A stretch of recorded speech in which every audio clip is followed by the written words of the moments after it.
everybody, Joe here, and today I'm really excited to introduce you to Pi version 2.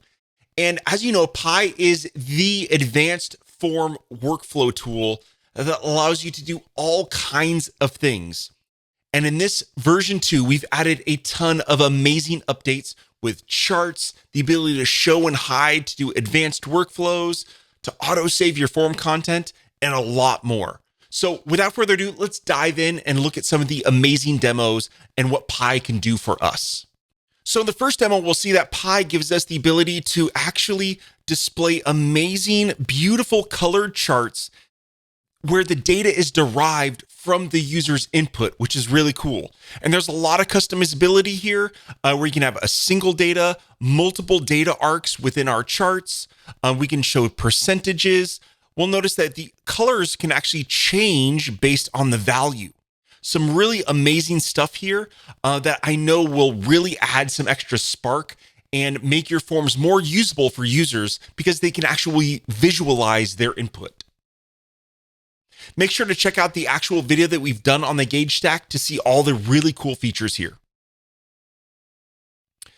One of the next new features is the Show Hide stack, where you can actually, based on the user settings, show and hide either more actual form settings or change the actual content on the page. So here I'm actually just toggling a select box, but down here I can actually go ahead and choose a different date. And based on the date that I choose, the actual content can be displayed below. And again, you can show and hide any content, either other form fields or actual stack data. Now let's dive into all the really cool stuff that we've had for years using Pi version 1. And that is the ability to watch any form input and then output, do some calculations or do whatever we would like, and then output that data to the page or do a lot of other things. So here we're just simply incrementing the pixel account here, and it's actually just doing a rem conversion. Okay, pretty cool. So in this demo here, we're actually just moving this slider and just doing some various math algorithms and displaying that to the content.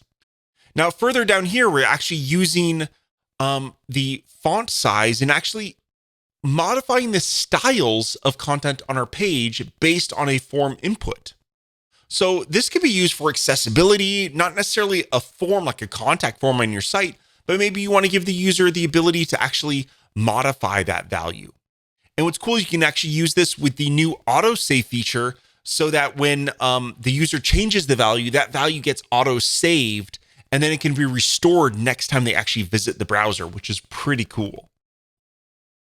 Here we have the ability to show you that we can actually use multiple inputs to actually do some mathematical equations here and then update content either within a form or again, as you see here, within content within our page.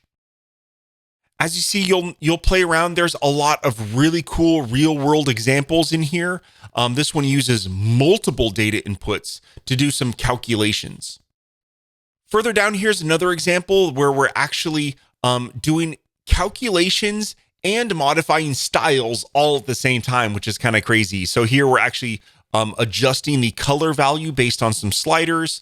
And then based on that, we're then, modifying the actual color. We're using that color to modify the color of the text down here, which is pretty cool.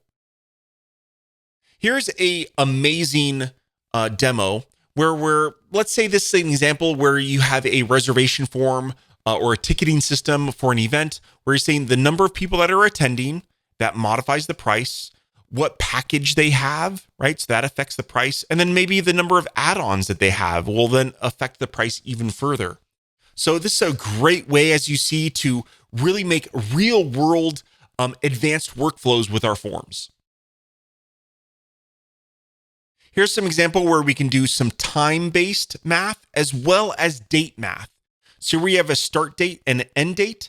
And as I change this, as you see, we can actually do math where we can find the difference between these two dates and then display that on the page.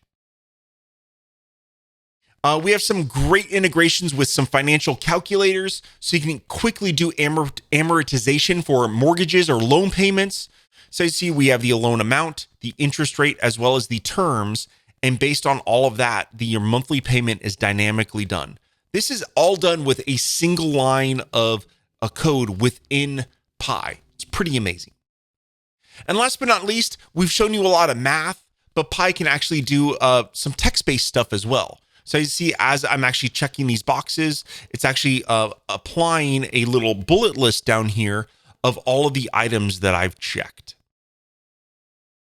So as you see, Pi is super powerful. It allows us to do math and text manipulation to actually make your forms exactly what you need. It's really cool, amazing stuff. Version 2 has the new charts, the new autosave feature, as well as the show hide, the ability to actually kind of do branches and trees and actually enhance the user's experience based on the actual answers that they give inside your forms. Really cool stuff. I can't wait to see what you build with version 2. You guys have already built some amazing stuff with Pi 1, so I can't wait to see what you take your forms to the next level with the new version 2 stack. Take care. I hope you enjoy Pi and go out there and make something great. Bye.